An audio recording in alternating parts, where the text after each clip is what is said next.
Hi guys, in video series में I will discuss how you guys can deal with FSC subjects and how you can score maximum marks in them.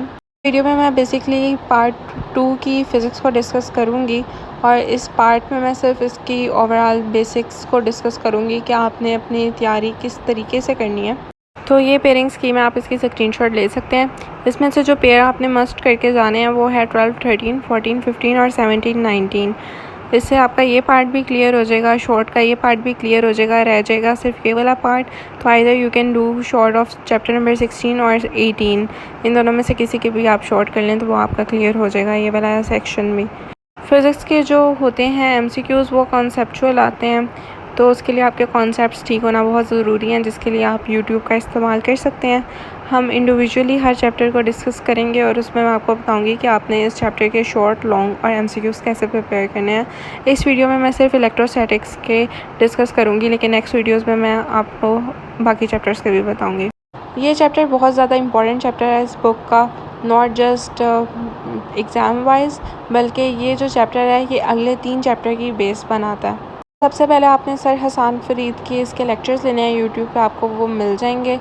Type sir Hasan Farid on YouTube PGC lectures आपको इसके मिल जाएंगे आराम से सारे। आपने lectures लेने हैं, थोड़े से लेंथी हैं लेकिन आप उनको 2x पे सुन सकते हैं। अपने लेक्चर से कॉन्सेप्ट बिल्ड करने के बाद आपने अपनी बुक को रीड देनी है और कुछ चीज़ें आपने रटनी है, वो मैं आपको बता देती हूँ।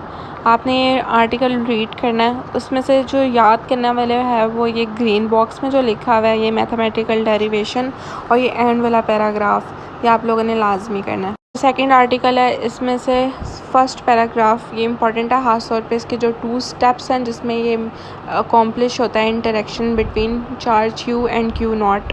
इलेक्ट्रिक फील्ड लाइंस में से सिर्फ इसकी प्रॉपर्टीज़ को आपने याद करना है, बाकी सबको आपने रीड देनी है एक दफ़ा। इसको आपने रीड देनी है, इसमें से कुछ भी याद करने वाला नहीं है। इसकी यूट्यूब पे बड़ी अच्छी एक एनिमेशन है, उसका भी मैं आप लोगों के साथ कमेंट सेक्शन में लिंक शेयर कर दूँगी।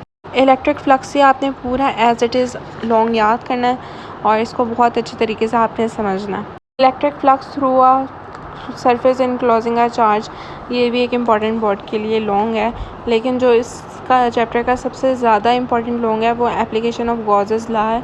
गॉसेस लॉ ये है, जोन सी भी एप्लीकेशन आए तो पहले आपने ये यहाँ से लिखना है फॉर अचीविंग फुल मार्क्स। उसके बाद जो इसकी पहली एप्लीकेशन है ये भी इम्पॉर्टेंट है, दूसरी एप्लीकेशन भी इम्पॉर्टेंट है।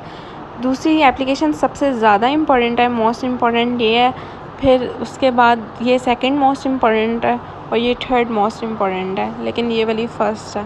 इसके बाद इलेक्ट्रिक पोटेंशियल, ये मुश्किल ही एज अ लॉन्ग आए, लेकिन इसमें जो डेफिनेशंस हैं वो आपने लाजमी करनी है, ठीक है। ये डेफिनेशंस और ये जो ग्रीन बॉक्सेस के अंदर डेरिवेशंस वगैरह हैं वो आपने लाजमी एक दफ़ा देख लेनी है। इसके बाद ये इतना इम्पॉर्टेंट नहीं है, बट ये काफ़ी इम्पॉर्टेंट है, ये आपने करके जाना है अच्छे तरीके से। इलेक्ट्रॉन वोल्ट शॉर्ट के लिए बहुत इंपॉर्टेंट है और ये अक्सर बोर्ड में आ जाता है। ये कभी भी एज अ लॉन्ग नहीं आता, बस आपने एक दफ़ा रीड देनी है, इम्पॉर्टेंट नहीं है।